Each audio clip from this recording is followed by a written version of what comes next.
আমার মেয়ে একটা এটা সেকেন্ড ইয়ার পরে বক্সিবাজার শহীদুল্লাহ কলেজে। এখন এই 8 তারিখে আমার টাকা জমা দেওয়া লাগবে। এখন আমার তো কিছুই নেই, সব পুড়ে গেছে, সব পুড়ে শেষ। এখন আমার মেয়ে কিভাবে পরীক্ষা দিব আমি কিছুই জানি না স্যার।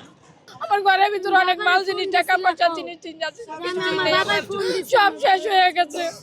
আমাদের বাড়ি একদম আগুন লেগে অন্ধকার হয়ে গেছে। আমরা যে কিভাবে বাচ্চা ফিরছি এটা আল্লাহ মাহমুদ ছাড়া কেউ জানে না।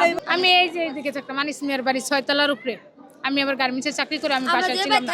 আমি কিছু বাইর করতে পারি না, কিছুই না। আমার মেয়ে একটা এটা সেকেন্ড ইয়ার পরে বক্সিবাজার শহীদুল্লাহ কলেজে। এখন এই 8 তারিখে আমার টাকা জমা দেওয়া লাগবে। এখন আমার তো কিছুই নেই, সব পুড়ে গেছে, সব পুড়ে শেষ। এখন আমার মেয়ে কিভাবে পরীক্ষা দিব আমি কিছুই জানি না স্যার। এই Bakshibazar Shahidullah college inter second ইয়ারে পরে আমার মেয়ে সব পুরা শেষ হয়ে গেছে। আমার মেয়ের 8,000 টাকা জমা দিতে হবে। আমার এই 8 তারিখের দিন আমি কিভাবে দিব? আমি গার্মেন্টসে চাকরি করছি, আমি কিচ্ছু বাইর করতে পারিনি। আমার ঘরের ভিতরে অনেক মাল জিনিস, টাকা পয়সা জিনিস সব শেষ হয়ে গেছে। আমি কি করবো? ইন্টার সেকেন্ড ইয়ারে সব পুড়ে গেছে। আমি এই টাকা পয়সা কই থেকে জমা দিব? আমি কিছুই তো মানে জব না, আমাদের সব বাইরে গেছে জানি। আমরা 4 হাত পাই বেরিয়েছি। আমি তো কাজে ছিলাম, আমি এই গার্মেন্টসে চাকরি করে আমি বাইরে।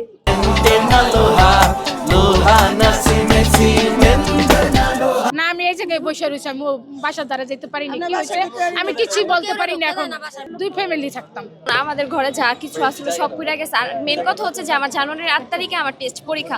ডক্টর শহীদুল্লাহ কলেজ, আমি ইন্টার সেকেন্ড ইয়ারে পড়ি। এবার আমার টেস্ট পরীক্ষা। আমার যত এসএসসি সার্টিফিকেট 8 তারিখে 18,000 টাকা দেওয়া লাগতো আমার এসএসসি ইন্টার পরীক্ষা দেওয়ার জন্য। আমাদের এখন কোনো কিছুই না। আমরা এখন কি করবো? আর আমার যত পরীক্ষার যত সার্টিফিকেট ছিল এগুলো সব পুরা একদমই ছাই হয়ে গেছে। এখন আমরা কি করবো? আমি কিভাবে 8 তারিখে জানুয়ারির 8 থেকে টেস্ট পরীক্ষা দিব? আমি কিভাবে এবার ইন্টার পরীক্ষা দিব? আর আমার আমুর যত আয় রোজগারে যত টাকা পয়সা ছিল সয় সম্বল সবকিছু শেষ পুরা শেষ।